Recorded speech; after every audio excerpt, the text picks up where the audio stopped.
வணக்கம். நம்ம நற்றினையில நம்ம இன்னைக்கு 228வது பாட்டு பார்க்க போறோம். முடத்திருமாறனார் எழுதிய பாடல். முடத்திருமாறனார் எழுதிய இன்னொரு பாட்டு நம்ம முன்னாடியே பார்த்திருக்கோம். 105வது பாட்டுல அவருடைய பாடல் ஏற்கனவே பார்த்திருக்கோம். இது தோழி சிறைப்புறமாக தலைவன் கேட்பாளாக தலைவியிடம் சொல்லியது. தலைவன் வந்துட்டான், இரவுக்குரிய நேரத்துல வந்துட்டான், பின்னாடி நிக்கிறான். ஆனா அவன் கேட்காத மாதிரி இவங்க பேசிக்கிறாங்க. அது நமக்கு தெரிஞ்சதுதான். அவங்க ஏன் கேட்காத மாதிரி பேசிக்கிறாங்க அப்படின்னா, இந்த மாதிரி இவ்வளவு கஷ்டப்பட்டுட்டு அவன் வரான் இரவு நேரத்துல, அது எங்களுக்கு வருத்தத்தை தருது, அதனால அவன் சீக்கிரமா திருமணம் செய்து கொண்டால் நல்லது அப்படின்ற பொருள்பட இந்த பாடல் வருது. இது இரவுக்குறியில மழை நேரத்துல வரக்கூடிய ஒரு பாடல். பெரும்பாலும் நம்ம இந்த டெம்ப்ளேட் நமக்கு தெரிஞ்சதுதான். ஒரு இரவுக்குறி அப்படின்னா அது மழை பெய்யுற காலத்தினுடைய இரவுக்குறியாதான் அது இருக்கும். அதாவது இரவுக்குறியில வர்ற அன்னைக்கு மழை இருக்கும்.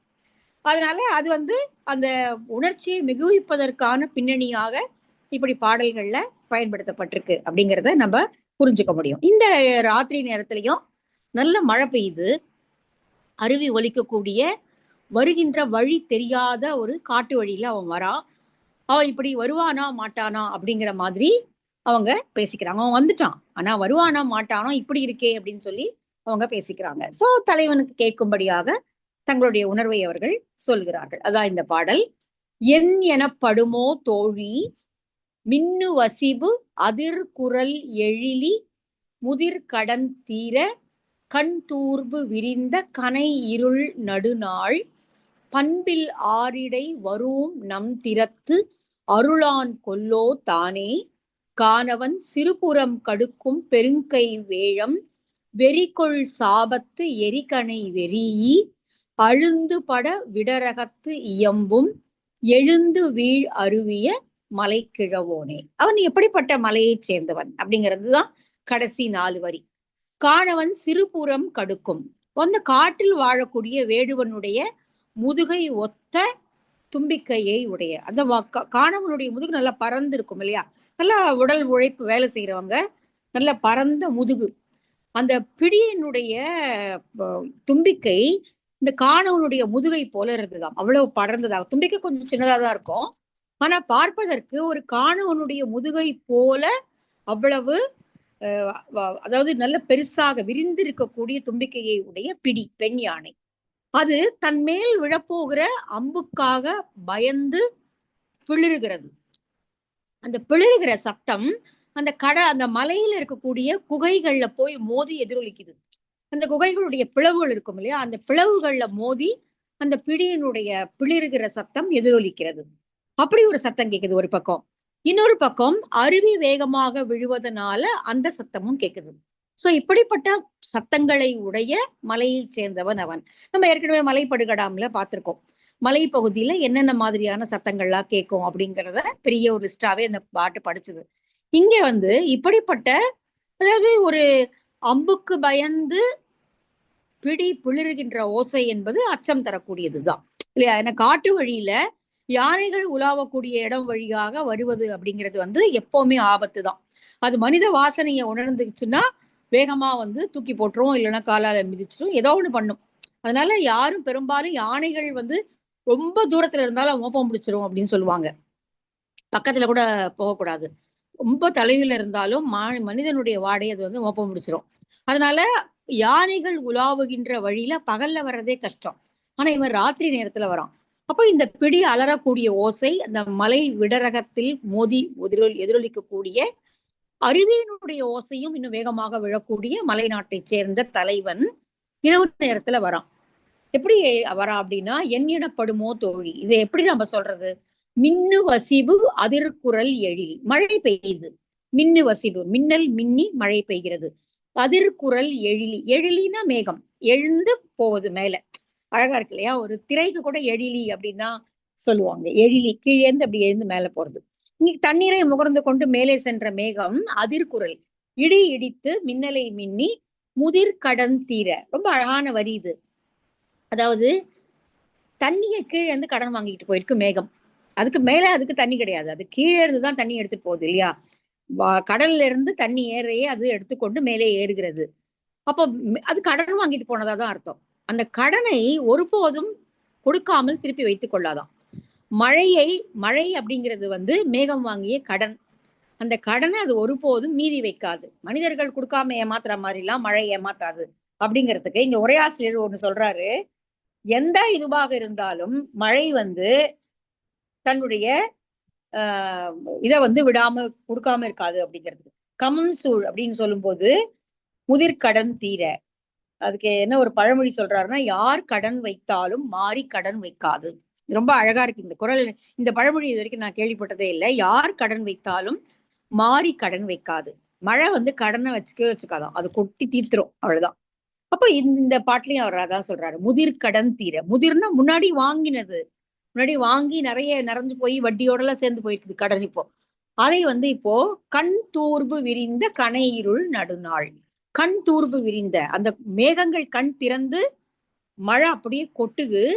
கனை இருள் நடுநாள், அப்படியே அடர்த்தியான இருள் சூழ்ந்திருக்கக்கூடிய நடு ராத்திரியில பண்பில் ஆரிடை வருவோம் நம் திறத்து.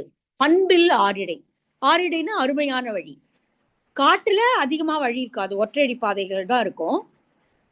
பகல்லையே அதுல வர்றது கஷ்டம். இப்ப மழை பெய்கிறது, இருள் வேற, கனை இருள் வேற இருக்கு. அப்போ அந்த வழி என்பது சுத்தமாக ஒன்றுமே இல்லாம மறைஞ்சு போயிருக்கும். பண்பில் ஆரிடை, பண்பு இல்லாத, கொஞ்சம் கூட நடக்கணுமே, நடக்கிறதுக்காகவாவது ஒரு வழி வேணுமே என்று நினைக்காத வழியாது. அதனால பண்பு இல்லாத, நல்ல பண்பு இல்லாத மனிதர்கள் நடக்க வேண்டுமே என்று நினைக்காத அந்த ஒரு வழி. ரெண்டு கான்ட்ராஸ்ட சொல்றாரு பாருங்களேன். முதல்ல முதிர்கடன், தான் கொண்டிருந்த கடனை முற்றாக கொடுத்து விடுகின்ற நல்ல குணமுடைய மேகம் மழை பொழிகிறது. இந்த வழி மனிதர்கள் நடக்க வேண்டுமே என்ற கவலை இல்லாமல் அது அழிந்து போயிருக்கிறது, அது பண்பு இல்லாமல் இருக்கிறது. சோ இப்படிப்பட்ட ஒரு இரவு நேரத்துல அவன் நம்மை பார்ப்பதற்காக வருவானோ மாட்டானோ தெரியலையே, அருளான் கொல்லோ, அவனுடைய அருள் நமக்கு இன்று இரவு கிடைக்குமா என்று தெரியவில்லை. அவன் வந்துட்டான், வந்து பின்னாடி நிக்கிறான். ஆனால் இந்த மாதிரியான ஒரு பயம் தரக்கூடிய ஒரு சூழல்ல அவன் வருவது என்பது நமக்கும் அச்சத்தை தருவதாக இருக்கிறதே. இதுக்கு நம்ம ஏதாவது செஞ்சாக வேண்டாமா அப்படிங்கிற மாதிரி இந்த பாட்டை அவ தோழி சொல்றான். அதான் இந்த பாடல். இரவுக்குறியில வரக்கூடிய தலைவன் சிறைப்புறமாக இருக்க தோழியும் தலைவியும் பேசிக்கொண்டது. பாட்டை ஒரு தடவை படிச்சிருவோம், அழகான பாட்டு. என் எனப்படுமோ தோழி மின்னு வசிவு அதிர்குரல் எழிலி முதிர்கடன் தீர கண் தூர்பு விரிந்த கனை இருள் நடுநாள் பண்பில் ஆரிடை வரூம் நம் திறத்து அருளான் கொல்லோ தானே.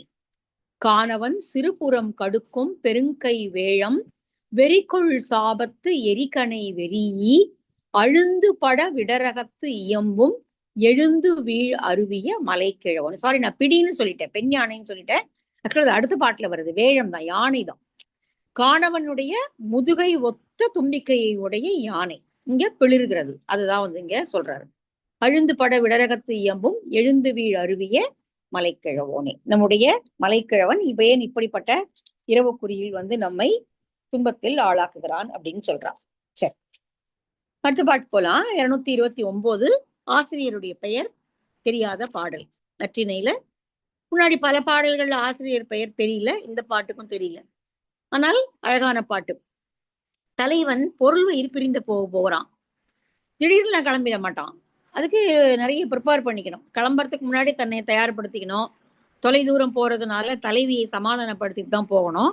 அதனால நான் போறேன்னு சொல்லிக்கிட்டே இருக்கோம். இங்க தோழிக்கிட்ட சொல்றான், நான் போறேன் அப்படிங்கிறான். இப்போ அவ சொல்றா, உன்னை வந்து போன்னு சொல்றதுக்கு, போகாதன்னு தடுக்கிறதுக்கு எனக்கு உரிமை கிடையாது. நான் வந்து நான் அப்படி சொல்றதுக்கு நான் அஞ்சுறேன். ஏன்னா பணம் சம்பாதிச்சுதான் ஆகணும். அறநெறியோடு வாழ்க்கையை வாழ்வதற்கு பணம் தேவை, பொருள் தேவை. அதனால அப்படி வந்து சொல்ல முடியாது. உன்னை வந்து போகாதன்னு சொல்ல வாய் வரல, சொல்ல முடியாது. உன்னை போன்னு சொல்லவும் எனக்கு மனசு வர மாட்டேங்குது. ஏன்னா தலைவி வந்து என்ன மாதிரி வருந்துவாளோ அப்படின்னு நினைச்சு எனக்கு அதை நினைச்சு கவலையா இருக்கிறதுனால அதை சொல்லவும் எனக்கு கவலையா இருக்கு, என்னால சொல்ல முடியல. சரி பரவாயில்ல, போயிட்டு சீக்கிரமா வந்துரு, ரொம்ப நாள் அங்கேயே இருந்துராத. காரணம் என்னன்னா, உன் கூடவே இருக்கும்போது, உன்னுடனே துயிலும் போது கூட தன்னுடைய அணிகலன்கள் உன்னுடைய மார்பில முட்டி அப்படியே அணைத்து கொண்டு உறங்கும் போது கூட அவள் இந்த மழை இடியையோ அல்லது குளிரையோ பார்த்தால் அவள் நடுங்குவாள். அப்போ அப்படிப்பட்டவள், உன்னோடு இருக்கும் பொழுதே நடுங்கிக் கொண்டு துயில்பவள், நீ இல்லாத ஒரு மழை காலத்திலும் வாடை காற்று வீசக்கூடிய காலத்திலும் எப்படி அவள் தனித்திருப்பாள் என்பதை நினைத்துக்கொள். அதனால சீக்கிரமாக சென்ற இடத்தில் பணியை முடித்து மிக விரைவாக திரும்பி வந்து விடு, நான் வேற என்ன சொல்றது அப்படிங்கிற மாதிரி சொல்றா. இதுக்கு ரெண்டு துறை சொல்றாங்க. ஒண்ணு செலவு அழுங்கு வித்தது, போக வேண்டாம். தலைவி வருந்துவாள், தனியா அவளால இருக்க முடியாது, அதனால நீ போக வேண்டாம் அப்படின்னு சொன்னதாக ஒரு துறையும், இன்னொரு துறையில கஷ்டம்தான், உன்னை போக வேண்டாம்னு சொல்ல முடியாது, ஆனா அவர் வருந்துவாளே என்பதை நினைவில் வைத்துக் கொண்டு சீக்கிரமாக வந்துவிடு அப்படிங்கிற மாதிரி துறையும், ரெண்டு துறை இந்த பாட்டுக்கு சொல்லப்படுகிறது. ரெண்டு துறையும் பொருத்தமா தான் இருக்கு, நம்ம எதை வேணாலும் எடுத்துக்கலாம். சோ அதுதான் இந்த பாடல். சேரும் சேரும் என்றலின் பல புலந்து சென்மின் என்றல் யான் அஞ்சுவலே, செல்லாதீம் எனச் செப்பின் பல்லோர் நிறத்து எரி புன்சொலின் திறத்து அஞ்சுவலே, அதனால் சென்மின் சென்று வினை முடிமின் சென்றாங்கு அவன் நீடாதல் ஓம்புமின் யாமத்து இழை அணி ஆகம் வடுக்கொள முயங்கி உழையீராகவும் பனிப்போல் தமியே குழைவான் கண்ணிடத்து ஈண்டி தன்னென ஆடிய இளமழை பின்றை வாடையும் கண்டிரோ வந்து நின்றதுவே. நல்லா புரியுது இல்லையா? பாட்டை படிச்சாலே நமக்கு புரிஞ்சது, மீனிங் தெரிஞ்ச பிறகு. சேரும் சேரும் என்றலின் பல புலந்து சென்மின் என்றல் யான் அஞ்சுவலே, நான் போக போறேன், அந்த இடத்துக்கு போக போறேன், சேரும் அங்க போய் சேர போறேன், அங்க போய் சேர போறேன் அப்படின்னு நீ சொல்லிக்கிட்டே இருக்க, உன்னை போயிட்டு வா அப்படின்னு சொல்றதுக்கு எனக்கு அச்சமாக இருக்கிறது. எப்படி தலைவியினுடைய நிலைமை தெரியும் போது எப்படி சொல்ல முடியும்? சொல்வதற்கு அச்சமாக இருக்கிறது. செல்லாதீம் என செப்பின், நீ போகாத, நீ போகக்கூடாது அப்படின்னு சொல்லலாம் அப்படின்னு நினைச்சா அப்படியும் சொல்ல முடியாது. பல்லோர் நிறத்து புன்னெறி சொல்லின் திறத்து அஞ்சுவலே, அது ஒரு முன்னுடைய மனதை புண்படுத்தக்கூடிய ஒரு சொல்லாக இருக்கும் அப்படிங்கிறதுனால, ஏன்னா பொருள் ஈட்டிதான் ஆக வேண்டும், இப்படி சும்மா உட்கார்ந்து இருக்க முடியாது. அதனால உன்னை போகாத, இந்த வேலையெல்லாம் நீ செய்ய வேண்டாம் அப்படின்னு சொன்னா அது உன்னுடைய மனதை புண்படுத்தக்கூடிய ஒன்றாக இருக்கும் என்பதை நினைத்து அதற்காகவும் நான் அஞ்சுகிறேன். அதனால் சென்மின், அதனால போயிட்டு வாங்க, போயிட்டு வா. சென்று வினை முடிமின், போய் நீ என்ன வேலையை செய்ய கருதுகிறாயோ அதை முடித்து விடு. சென்றாங்கு அவன் நீடாதல் ஓம்புவின், அவன்னா அங்கு குறிச்சல் இல்லையா? நம்ம ஏற்கனவே பல தடவை பார்த்திருக்கோம். அவன், அவன்னா அங்கு, இவன்னா இங்கு, மூணு சொல்லினா அங்கேயே இருக்கிறது. காலம் தாழ்த்தி பரவாயில்ல அப்புறமா போலாம்லாம் நினைச்சுக்காம வேலை முடிஞ்ச உடனே கிளம்பி வந்துரு. அவன் நீடாதல் ஓம்புமின், நீ ரொம்ப காலம் நீட்டித்து அங்கேயே இருந்து விடாதே. காரணம் என்ன அப்படின்னா, யாமத்து இழை அணி ஆகம் வடுக்கொள முயங்கி, யாமத்தில் நடு இரவில் நீ அருகிலேயே படித்திருக்கும் பொழுது கூட இழை அணி ஆகம், அவளுடைய மார்பில் அணிந்திருக்கக்கூடிய அணிகலன்கள் உன்னுடைய மார்பை முயங்கி அவை உன்னுடைய மார்பில் வடுக்களை உண்டாக்கும்படியாக உன்னை அணைத்து கொண்டு படுத்திருக்கும் போது கூட உழையீராகவும் பனிப்போல், உழையீர்னா அருகில் இருக்கும் போது, உழைனா அருகே, உழையீராகவும் நீ அருகில் இருக்கும் பொழுதும் அவள் குளிரால் நடுங்குபவளாக, தனிமைக்கு அஞ்சுபவளாக, ஒரு சின்ன பிரிவை கூட தாங்க முடியாத தனிமைக்கு அஞ்சுபவளாக அவள் நடுங்குவாள். உழையீராகவும் பனிப்போல், உழையீர் அப்படிங்கிறது நம்ம ஏற்கனவே இன்னொரு பாட்டு கூட பார்த்திருக்கோம் குறுந்தொகையில. காதலர் உழையராக பெரிது வந்து சாறுகொள் ஊரின் மகிழ்வேன் மன்ற அப்படின்னு பாட்டு. அணிற்பல்லன்னு இது அந்த பாட்டு. அணிலாடு முன்றில் சாரி. குழையீராகவும் பனிப்போல் தமியே குழைவான் கண்ணிடத்து ஈண்டி தன்னென ஆடிய இளமழை பின்றை வாடையும் கண்டிரோ. இங்கே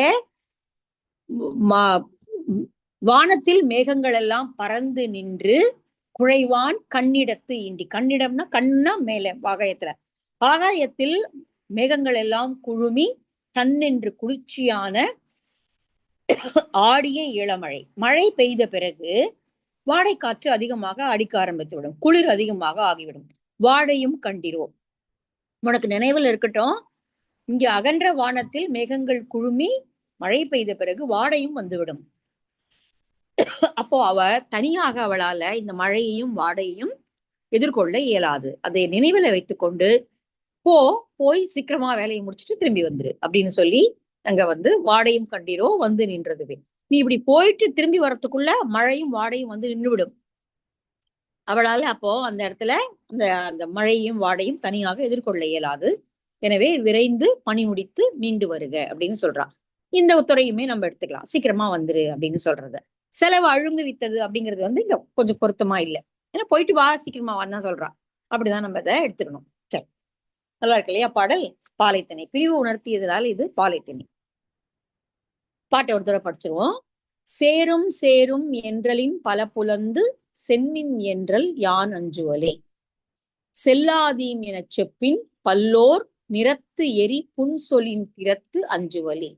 அதனால் சென்மின் சென்று வினை முடிமின் சென்றாங்கு அவன் நீடாதல் ஒம்புமின் யாமத்து இழை அணி ஆகம் வடுக்கொள முயங்கி உழையீராகவும் பனிப்போல் தமியே குழைவான் கண்ணிடத்து ஈண்டி தன்னென ஆடிய இளமழை பின்றை வாடையும் கண்டிரோ வந்து நின்றது. அழகான பாட்டு, ஆனா ஆசிரியர் தெரியல.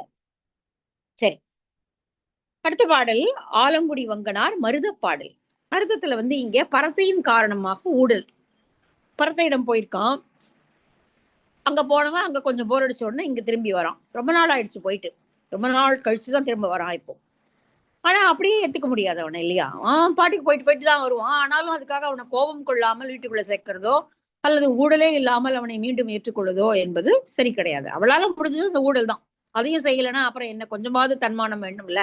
அதனால இங்க அவளுக்கு ஊழல், அவ பார்க்கல, வேண்டாம் அப்படிங்கிறான். இந்த தோழி தலைவியனுடைய குரலை தோழி பிரதிபலிக்கிறாள்.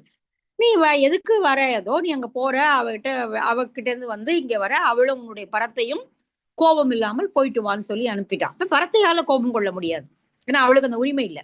கோபம் கொள்வதற்கு ஒரு உரிமை வேணும், அந்த உரிமை பரத்தைக்கிட்ட கிடையாது. அதனால அவ போயிட்டு வான்னு சந்தோஷமா உன்னை அனுப்பிட்டான். எப்படி நீ திருப்பி அங்கதான் வருவேன்னு அவளுக்கு தெரியும், அதனால அனுப்பிட்டான். நீ ரொம்ப நாள் கழிச்சு இங்க வந்திருக்க. ரொம்ப நாள் கழிச்சுங்கிறத அவ சொல்லல. அவ எப்படி சொல்றா அப்படின்னா, கோடையினால வறண்டு போன வயல்ல திடீர்னு மழை பெஞ்சு தண்ணி நிரம்பி இருந்தா அது பார்ப்பதற்கு எவ்வளவு அழகா இருக்கும், இல்லையா? அது போல உன்னை பாக்குறது ஒன்னே எங்களுக்கு போதும். நீ நீ வரமாட்டேன்றது எங்களுக்கு தெரியும், ஆனா இப்படி எப்பயோ வந்திருக்க இல்லையா, உன்னை பாக்குறதே எங்களுக்கு போதும், அவ்வளவுதான் அப்படின்னு சொல்லி அவள் மேல் இருக்கக்கூடிய கோபத்தை அவள் இங்கே புலப்படுத்துகிறாள். அதுதான் இந்த பாடல். ரொம்ப அழகான பாட்டு.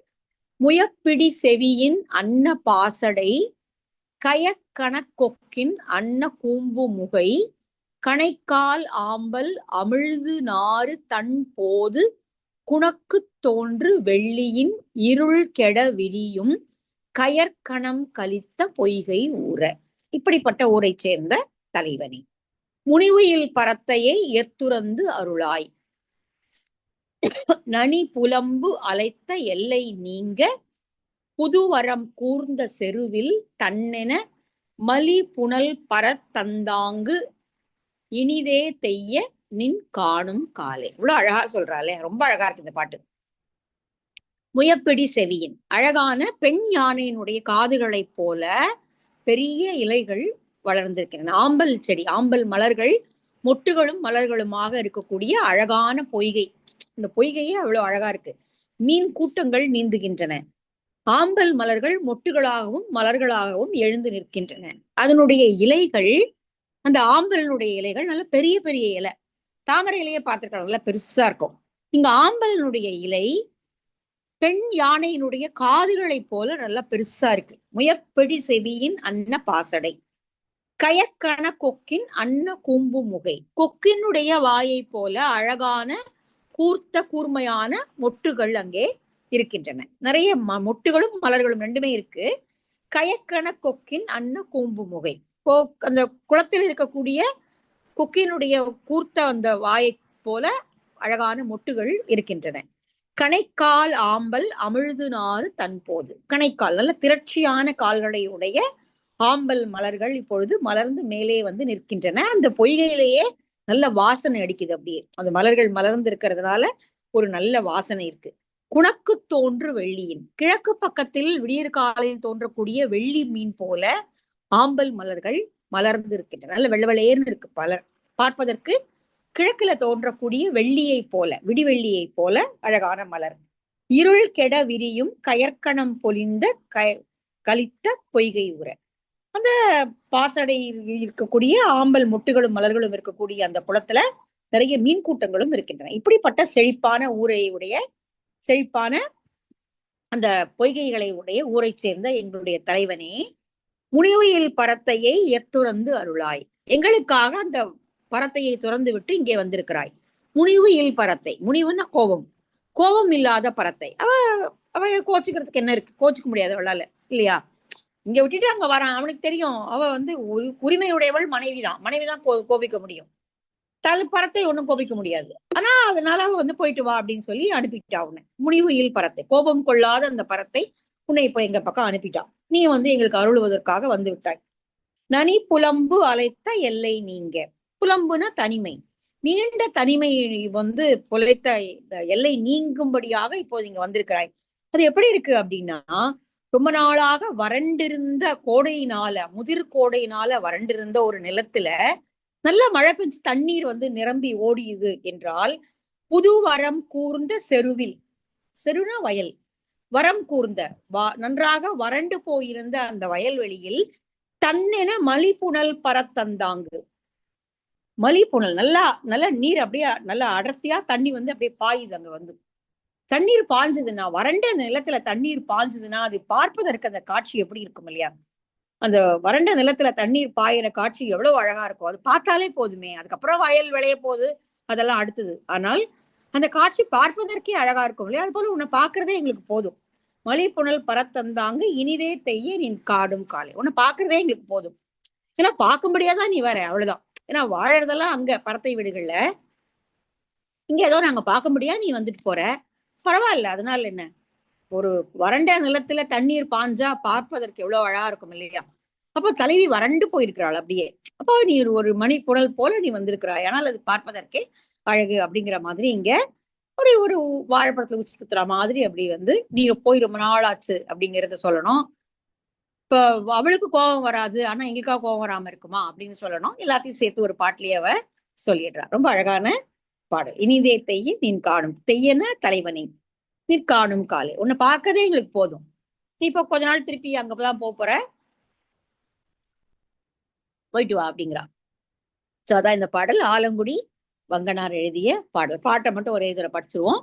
முயப்பிடி செவியின் அன்ன பாசடை கயக்கண கொக்கின் அன்ன கூம்பு முகை கணைக்கால் ஆம்பல் அமிழ்து நாறு தன் போது உனக்கு தோன்றும் வெள்ளியின் இருள் கெட விரியும் கயற்கணம் கலித்த பொய்கை ஊற முனிவியில் பரத்தையை எத்துறந்து அருளாய் நனி புலம்பு அலைத்த எல்லை நீங்க புதுவரம் கூர்ந்த செருவில் தன்னென மலிப்புணல் பரத்தந்தாங்கு இனிதே தெய்ய நிற்காணும் காலை. சரி, இதோட நம்ம பாட்டோட நிறுத்தி நாளைக்கு பார்க்கலாம் மீதி பாடல. பாய்.